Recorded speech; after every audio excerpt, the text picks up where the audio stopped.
लता वृक्षे विषे टनाटन नवीन लाखौं फूल पालुवाकन बसन्तायो कलकण्ठको अब सुनिन्छ सारै कलकण्ठ गौरव। आजको पाठ बसन्त कोकिलको पहिलो श्लोकको गायनसँगै नमस्कार अनि जजुलप्पा। नेपाल भाषा एकाडेमीका निमित्त अनक मिडियाको प्रस्तुति र कीर्तिपुर नगरपालिकाद्वारा निर्मित रेडियो शिक्षा कार्यक्रमबाट म राजेश पुर्कोटी सदा झैं आजको आइतबार पनि यहाँलाई हार्दिक स्वागत अभिवादन गर्दछु। तपाईहरू अहिले नेवा एफएम 106.6 मेगाहर्ज सुन्दै हुनुहुन्छ। कीर्तिपुर नगरपालिका वडा नम्बर 4 स्थित बाघ भैरव माध्यमिक विद्यालयको म नेपाली विषय शिक्षक। आज म कक्षा 9 को नेपाली विषय शिक्षण क्रियाकलाप लिएर यहाँहरु समक्ष उपस्थित भएको छु। प्यारा भाइ बहिनीहरु, अहिलेको समय हामी कोरोना भाइरस कोभिड-19 को विश्वव्यापी सन्तासमा छौं। त्यसैले पनि हामी कक्षामा उपस्थित हुन सकिरहेका छैनौं। भाइ बहिनीहरु, यो रोगलाई धेरै ठूलो रोग ठानेर आत्तिएर भने नबस्नुहोला। सामान्य सावधानी अपनायौं भने हामी यो रोगबाट बच्न सक्छौं। त्यसैले भाइ बहिनीहरु, यति बेला हुल भीड वा धेरै मान्छे जम्मा हुने क्रियाकलापहरू नगर्नुहोला। अत्यावश्यक रूपमा कहीं कतै जानु पर्यो भने मास्क लगाएरै जानुहोला। मानिस बीच 2 मिटरको भौतिक दूरी कायम गर्नुहोला र घर फर्केपछि साबुन पानीले मिची हात धुनुहोला। यति गरेपछि हामी कोरोनालाई सजिलै जित्ते छौं। आशा गरौं यो कोरोनाको सन्तास छिट्टै अन्त्य होस्। हामी आफ्नो कक्षामा उपस्थित भई पठन पाठन गर्न पाइयोस्। होशियारीका साथ रहेर आत्मबल बढाउँ, कोरोनालाई छिट्टै परास्त गरौं। त भाइ बहिनीहरु, यो जानकारी पछि अब म आजको पाठतिर प्रवेश गर्न चाहन्छु। आज म कक्षा 9 को पाठ 8 मा समावेश गरिएको कवि शिरोमणि लेखनाथ पौड्यालद्वारा वंशस्थ छन्दमा रचित बसन्त कोकिल शीर्षकको कविता पाठ लिएर उपस्थित भइसकेको छु। आशा छ मेरा प्यारा भाइ बहिनीहरु पनि साथमा नेपाली पाठ्यपुस्तक, कापी र कलम लिएर रेडियो नजिक बसिसक्नु भएको छ। भाइ बहिनीहरु, बसन्त कोकिल कविताको वाचन। बसन्त कोकिल कविता रचिएको छन्द वंशस्थ छन्दको चिनारी। कविताका रचयिता कवि शिरोमणि लेखनाथ पौड्यालको छोटो परिचय र यस कविताको भावार्थ वा मूल भाव आजका पाठ्य वस्तुहरू हुन्। त भाइ बहिनीहरु, सर्वप्रथम म तेज प्रसाद काफ्ले सरले वाचन गर्नुभएको बसन्त कोकिल शीर्षकको कविताको वाचन यहाँहरु समक्ष राख्न चाहन्छु र त्यसैगरी भाइ बहिनीहरुले पनि कविता वाचन गर्नुहुनेछ भन्ने आशा लिएको छु। ल सुनौ त कविता वाचन। लता वृक्ष विषे टनाटन नवीन लाखौं फूल पालुवाकन वसन्त आयो कलकण्ठको अब सुनिन्छ सारै कलकण्ठ गौरव अगाडि ज्योति नबनी लुकिकन बिताउँथ्यो केवल दुःखमा दिन अहो उही कोकिल हेर आज यो प्रमोदले पूर्ण महासुखी भयो बसी बगैँचा बीच मोजमा परी नयाँ कलिला सहकार मञ्जरी चपाउँदै मस्त भएर बेसरी कुहु कुहु गर्दछ त्यो घरी घरी चलिरहेको छ सिरी सिरी हवा झुलिरहेछन् सब मन्जु पालुवा जता दियो दृष्टि उतै सुखी मन प्रमोदले पूर्ण नहोस् त्यो किन समीरले पुष्प परागको झरी लगाउँदा त्यो रसरङ्गमा परी झुलिरहेको छ शरीर बेसरी मुछेर त्यही रजमा घरी घरी पिएर सानन्द रसालको रस घुमाउँदै नेत्र दुवै मदालस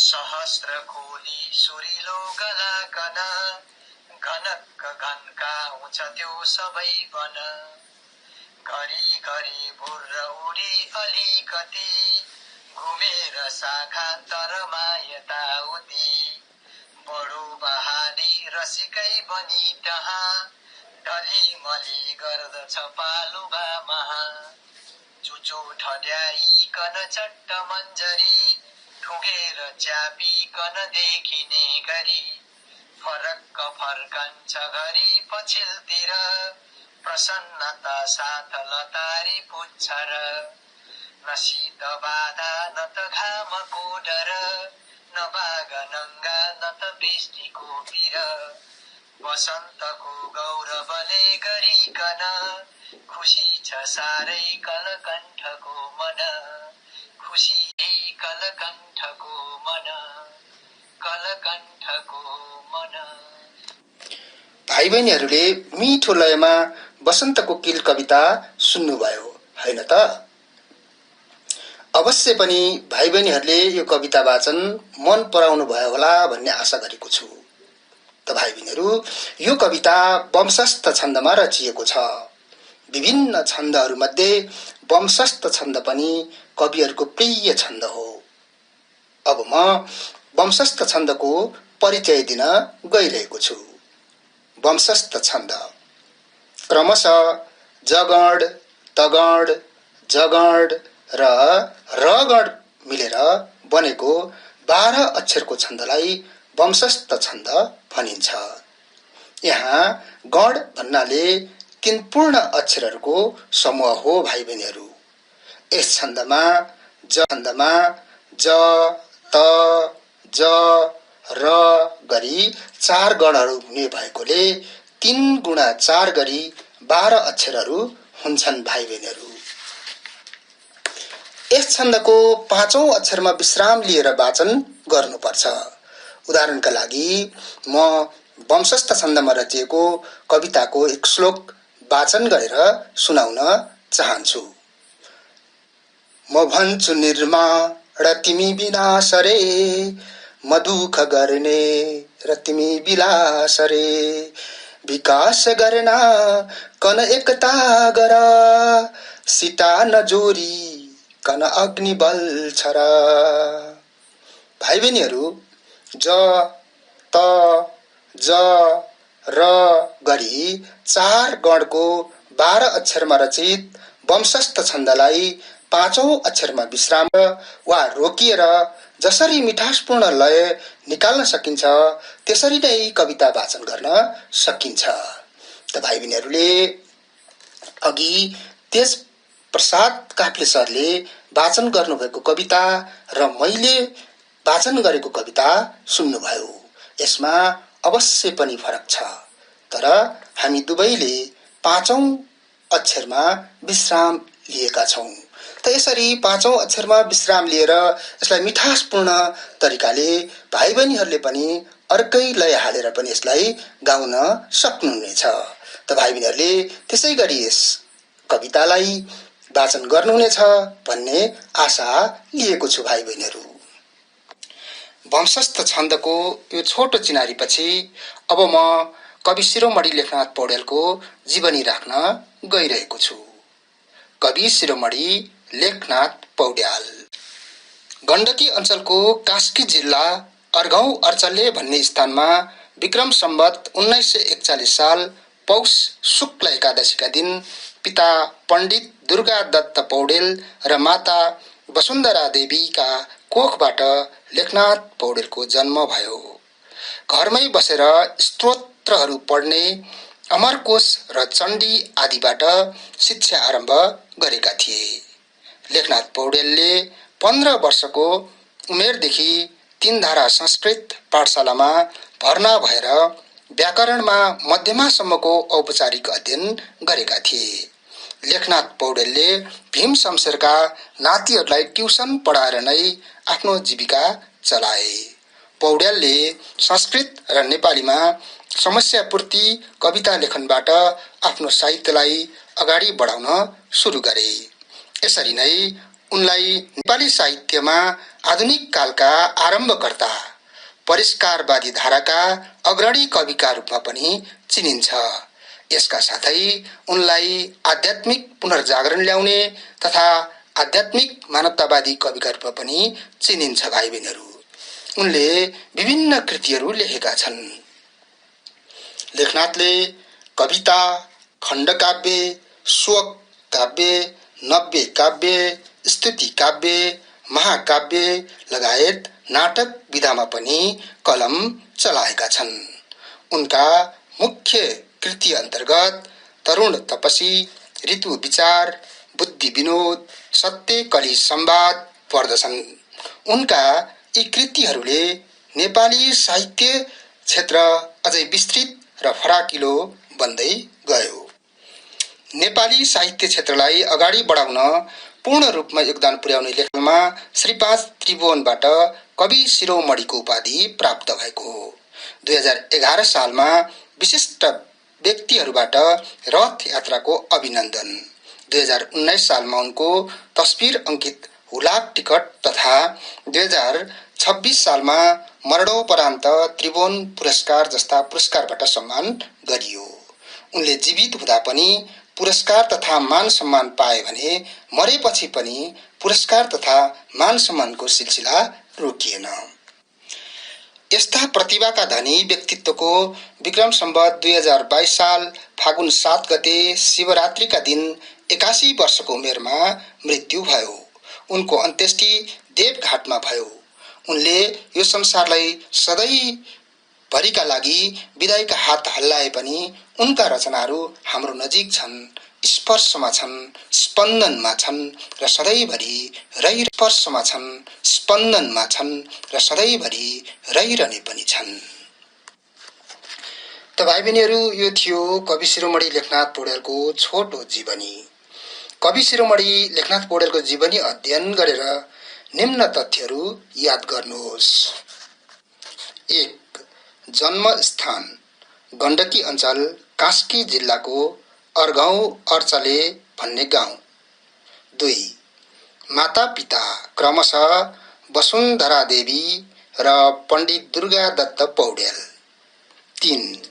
जन्म र मृत्यु सम्वत 1941 देखि 2022। 4. अध्ययन 15 वर्षको उमेरदेखि 3 धारा संस्कृत पाठशालामा भर्ना भएर व्याकरणमा मध्यमासम्मको औपचारिक अध्ययन। 5. विशेषता 2008 सालमा कवि शिरोमणि उपाधि प्राप्त गरेका। नेपाली कविता साहित्यमा आधुनिक कालका आरम्भकर्ता, परिष्कारवादी धाराका अग्रणी कवि। 6. मुख्य कृति तथा योगदान तरुण तपसी, ऋतु विचार, बुद्धि विनोद, सत्य कली संवाद तथा नेपाली कविता साहित्यलाई आधुनिक कालमा पदार्पण गरेका। 7. पुरस्कार तथा सम्मान 2008 सालमा श्री 5 त्रिभुवनबाट कवि शिरोमणिको उपाधि प्राप्त। 2011 सालमा विशिष्ट व्यक्तिहरूबाट रथ यात्राको अभिनन्दन। 2019 सालमा उनको तस्बिर अंकित हुलाक टिकट प्रकाश। 2026 सालमा मरणोपरान्त त्रिभुवन पुरस्कार एवं थुप्रै मान सम्मान।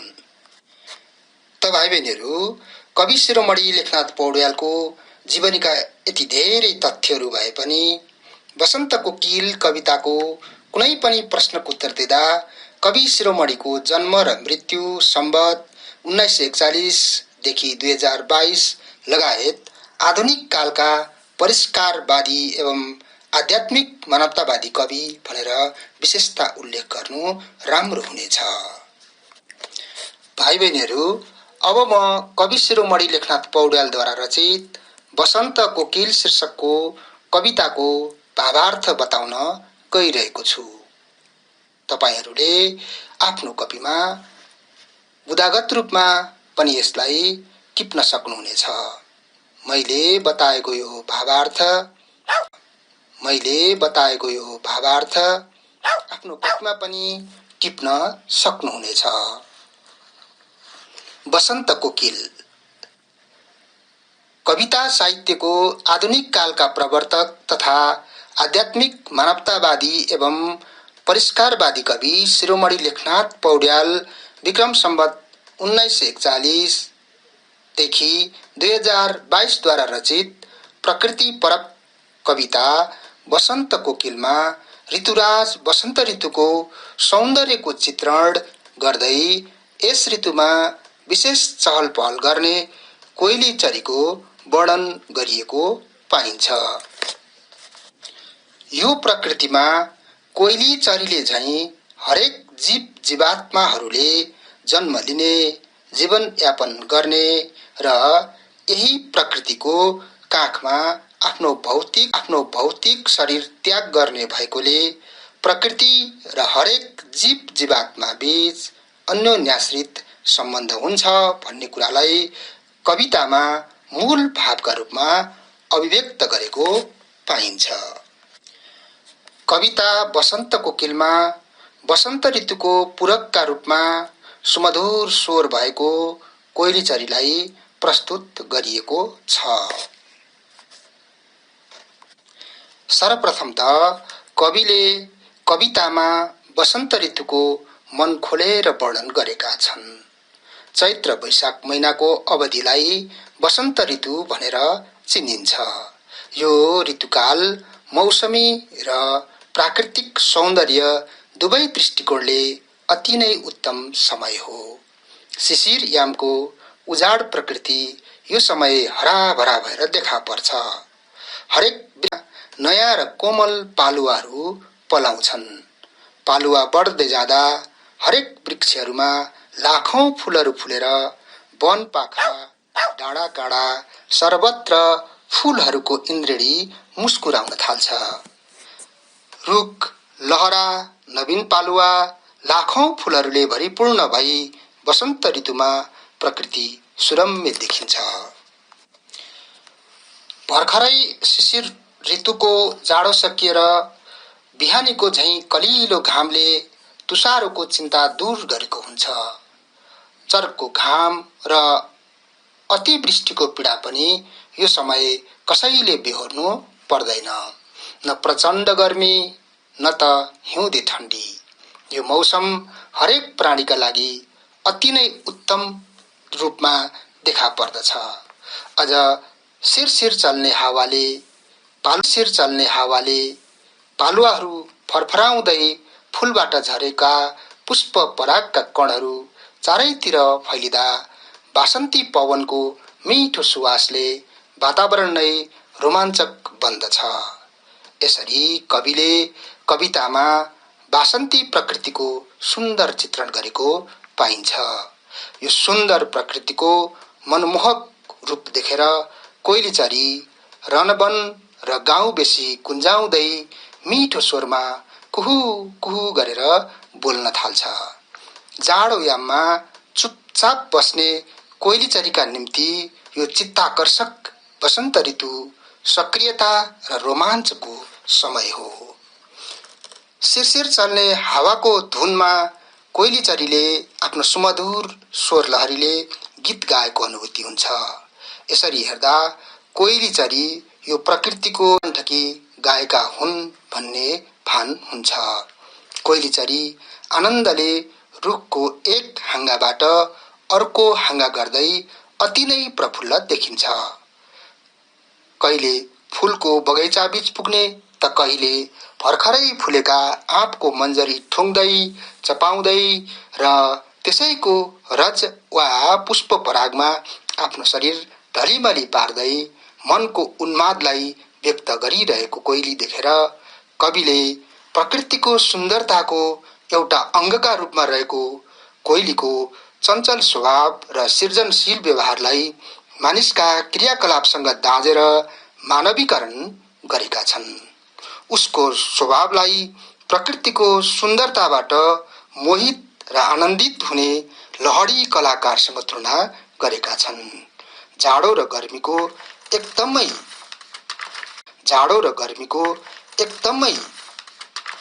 समतुल्य त भाइ बहिनीहरू, जाडो र गर्मीको एकदमै सन्तुलित वातावरण तथा वर्षाको समेत डर नभएको हुँदा कोइलीका लागि वसन्त ऋतु आफ्नो सुरिलो स्वरको गौरवपूर्ण प्रस्तुतिको उपयुक्त समय हो। यसरी आफैमा सुन्दर प्रकृति वसन्त ऋतुको आगमनमा वासन्ती शिरशिर पवन, पुष्प परागको मधुर बास्ना, लाखौं फूलहरू एवं कोमल पालुवा आदिले अझ सुरम्य बनेको छ।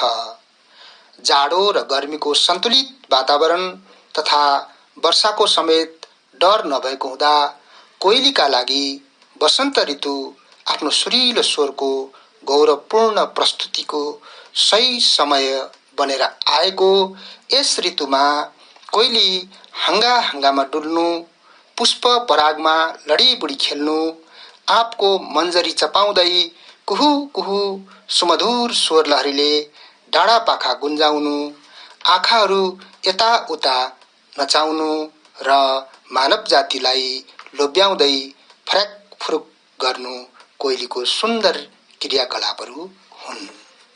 वंशस्थ छन्दमा 9वटा श्लोकमा रचित वसन्त कोकिल कवितामा कोइलीको व्यवहारमा आमूल परिवर्तन ल्याउने, वसन्त ऋतुको प्रकृतिलाई विस्तारित हरियाली, हल्का बतास र कोइलीको सुमधुर संगीतको संगम मानेर प्रकृति र जीव जीवात्मा बीच अन्योन्याश्रित सम्बन्ध हुन्छ भन्ने मूल भावलाई सुन्दर रूपमा चित्रण गरिएको छ।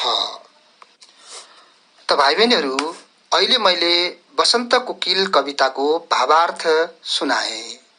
यसमा हामीले मुख्य 3वटा प्रश्नको उत्तर पायौं। 1. वसन्त कोकिल कवितामा कविले प्रकृतिको बयान कुन रूपमा गरेका छन्? 2. वसन्त ऋतुमा कोइली कसरी रमाएको छ, यसका क्रियाकलापहरूको वर्णन गर्नुहोस्। र 3. वसन्त कोकिल कविताको मूल भाव लेख्नुहोस्। भाइ बहिनीहरू, आज हामीले पाठ 8 अन्तर्गत वसन्त कोकिल शीर्षकको कविताका बारेमा चर्चा गर्यौं। यस अन्तर्गत वंशस्थ छन्दमा रचित वसन्त कोकिल शीर्षकको कवितालाई तेज प्रसाद काफ्लेस सरको स्वरमा लयबद्ध वाचन सुन्यौं। मैले वंशस्थ छन्द अलि फरक तरिकाले वाचन गरेँ। भाइ बहिनीहरू पनि 5औं अक्षरमा विश्राम लिएर वाचन गर्न सक्नुहुनेछ भन्ने पुनः आशा गर्दछु। त्यसपछि हामीले वंशस्थ छन्द भनेको के हो भन्ने बारे पनि चर्चा गर्यौं। ज, त, ज र 4 गणको 12 अक्षरले निर्मित छन्दलाई वंशस्थ छन्द भनिन्छ भन्ने कुरा बुझ्यौं। त्यसपछि कवि शिरोमणि लेखनाथ पौड्यालको छोटो जीवनी बारे जानकारी लियौं।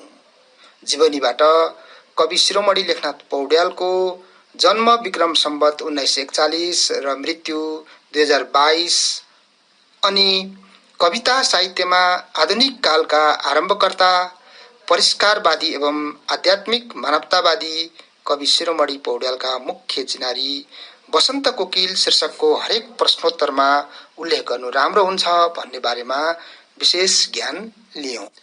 अन्त्यमा कविताको भावार्थबाट मुख्यतः 3वटा प्रश्नको उत्तर पायौं। 1. वसन्त कोकिल कवितामा कविले प्रकृतिको बयान कुन रूपमा गरेका छन्? 2. वसन्त ऋतुमा कोइली कसरी रमाएको छ, यसका क्रियाकलापहरूको वर्णन गर्नुहोस्। 3. वसन्त कोकिल कविताको मूल भाव लेख्नुहोस्। त भाइ बहिनीहरूले पनि उपयुक्त प्रश्नहरू गृह कार्यका रूपमा गर्नुहोस्। यसका साथै घरमा बसेर कविता वाचन अभ्यास गर्नुहोस् र पाठ्य पुस्तकमा भएका शब्दार्थ पनि अध्ययन गर्नुहोस्। मैले भाइ बहिनीहरूलाई भन्ने गरेको छु, सबै पाठका शब्दहरूको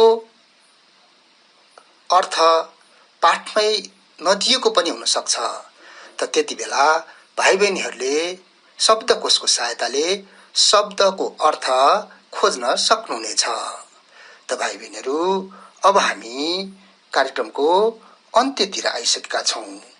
कीर्तिपुर नगरपालिकाद्वारा निर्मित रेडियो शिक्षा कार्यक्रम तपाईहरू आफ्नो मोबाइलमा हाम्रो पात्रो एप्स डाउनलोड गरी हाम्रो रेडियोमा सुन्न सक्नुहुनेछ। त्यसैगरी www.newafm.com.np लगन गरी विश्वको कुनै पनि कुनामा रहेर हाम्रो कार्यक्रम सुन्न सक्नुहुनेछ। त भाइ बहिनीहरू, आजको निर्धारित समय सकिएकोले प्राविधिक मित्रलाई धन्यवाद दिँदै आगामी हप्ता यसै समय पुनः भेट्ने बाचासहित म राजेश पुर्कोटी